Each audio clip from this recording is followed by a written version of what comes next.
we want to have 5 elements of this prompt that goes into the instruction sections: objective, role, reference materials, instructions, and activation steps. So let's break them down. I'm going to break them down one by one with examples, and then at the end, we're going to put them all together. I'm going to show you how it can look like and the results.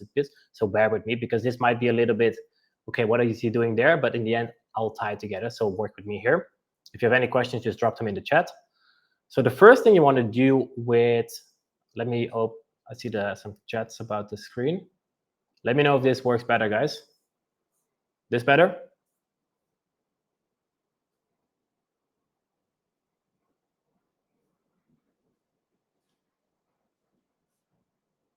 Let me know if in the chat if this is better visible for you.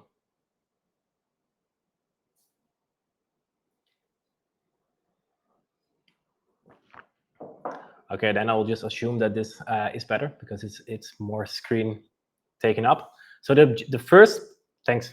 So the first part of your instructions prompt is to set the goal for the output. So this defines the type of content you want to create and its purpose. So I always like to start my instructions prompt with, like I said, like the objective. So example you see on the screen here is like, act as a world-class LinkedIn copywriter, specialized in creating unique and engaging top-of-funnel content aimed at brand growth and network expansion on LinkedIn. So that's like basically, okay, GPT, you're doing this, which means that it can forget about all the other things it has access to. It's just the one objective. So I think that one is pretty straightforward, right? Then what we want to do is we want to go to the role, and this kind of this clarifies the perspective and expertise level the GPT should emulate when creating content. So one thing you can do, of course, you can look for, okay, you're an expert at what you do. Your content should demonstrate expertise without arrogance, spark conversation, which leads interest in your service. That can kind of be an example to describe the role, or you go a little bit more specific. You're skilled in copywriting, human psychology, marketing, writing social media, etc., etc. Some people even say you mastered the art of clickbait. So you can be specific, and again, you can be as specific as you want by describing this role for your specific situation. So that's 2. So the number 1 is objective, then it's role. And then this is an interesting one, because if you think back of like a few minutes ago, I mentioned that it's important for you to upload relevant materials and resources in a GPT, because then in your instructions, you can refer to those materials.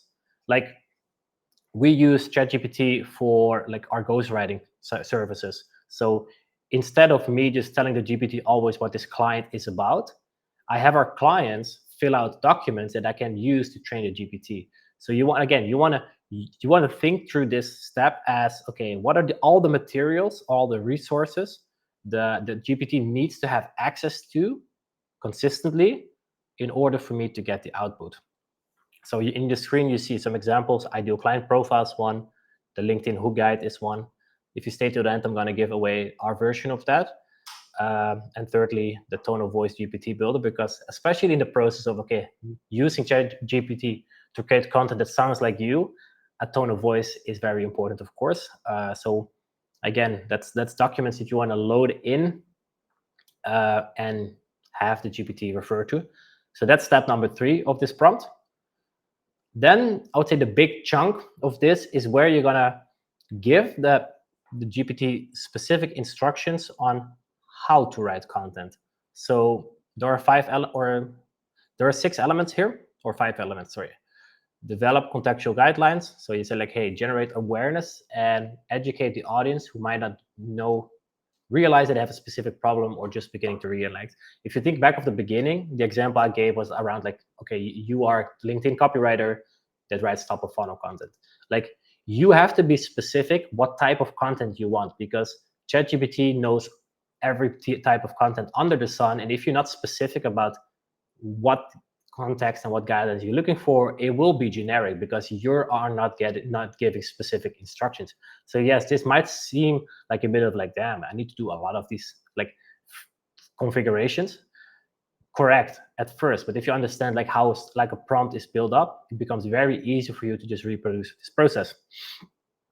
Secondly, content creation best practices. So I always like to add like a document that kind of has like the best practices on specific content. So for example, we have a document internally how to write top of funnel content with like formatting, listicles, like everything that we know around top funnel content. We create a document around it, we load it into the GPT to train it.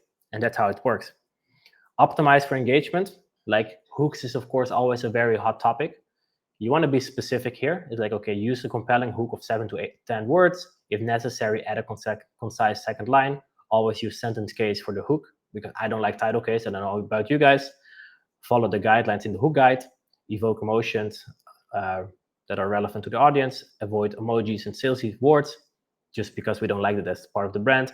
Use numbers when possible to make things quantifiable. So as you can see, we're very specific about how to write a hook. And again, if you don't do this, ChatGPT will just come up with whatever it thinks it is a good hook, and it does not have context. So again, specificity matters a lot. Then refine tone of voice and style. So again, this is a very like this is a bigger topic. So tone of voice, like it's, if I would ask everyone here in the chat to describe tone of voice, I will get many different answers, because there are so many parts of it. There's like word usage, sentence structure, intonation, humor, emojis if you're writing online. There's so many things to a tone of voice. So what always helps for me is just to figure out, okay, how do you want to speak? It's like informal. Are you using exclamation mark? Are you using emojis? Do you want X, Y, and Z? Just really think, okay, if you go through your current content or your ideal content, what is the tone about? What are certain words you use a lot? What are certain words you don't use a lot, etc., etc. You want to be as specific as possible. So also in our documents, we always have a ban list, because the more you test with GPT or ChatGPT, the more you will see those favorite AI words. It's like supercharge, leverage, enhance, yada yada. I'm sure you know those. We have set up like a ban list in our tone of voice documents, because we absolutely don't want those in our content. Because the key is what I said before. We want to create content that sounds like us, not like AI written. So this is a big one, and this is an iterative process that will go on forever and ever. Like the better you get, the more you work with ChatGPT and GPT specifically, you will refine your tone of voice and style.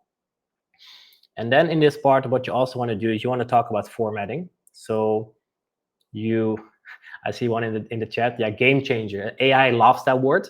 It is for that reason also on our ban list, because yeah, we just don't want to have that word in the GPT. So again, specificity matters, guys. The things that you already can come up with, like I don't want AI to do X, Y, and Z, put that in the instructions, please, because that will just make your life so much easier instead of being frustrated about the outcome. But again, if the outcome is not what you want, it's because you weren't specific on the front end. I always look internally, like how can I improve certain prompting or input to get a better output. All right, so formatting requirements: use single digits as numbers, use bullet points for summations, keep all list headers, etc. Ensure the word count is always beyond 200 words. You see how much specificity, again, I add here. Ensure posts are visually appealing with proper formatting and white space. Keep full sentences to a maximum of 65 characters, which means that on mobile, it's just on one sentence. So again, be as specific as possible. And as you do it more, you will find more ways like, oh, I should add about this, I should add about this, I should add about this. So again, this is a very much work in progress. So hopefully this is clear. Don't worry, I'm gonna put everything together in a second. So bear with me for here. Activation step. This is the last part of the instructions tab.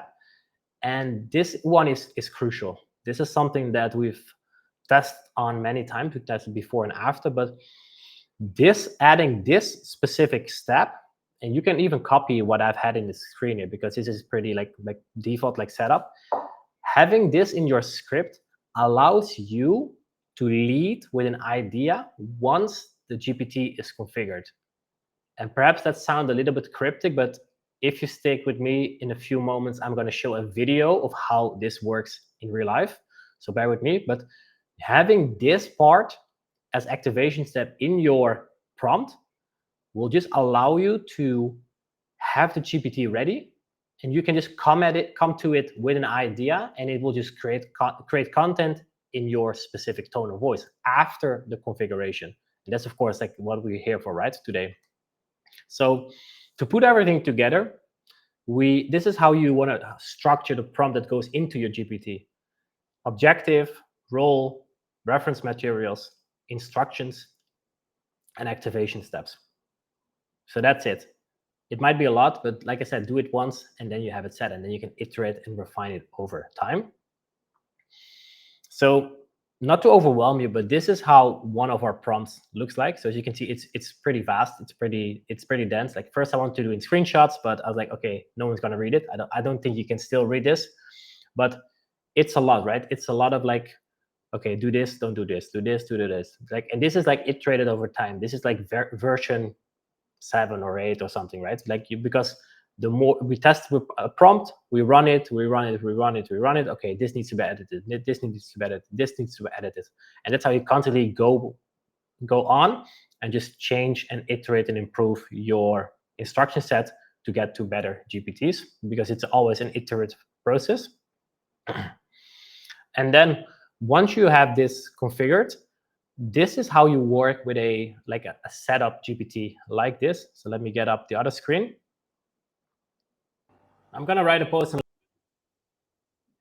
All right.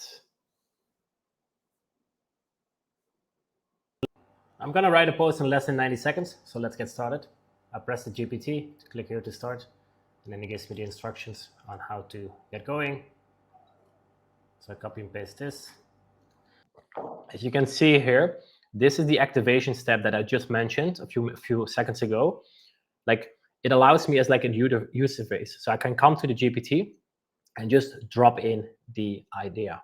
So the idea of the post is write a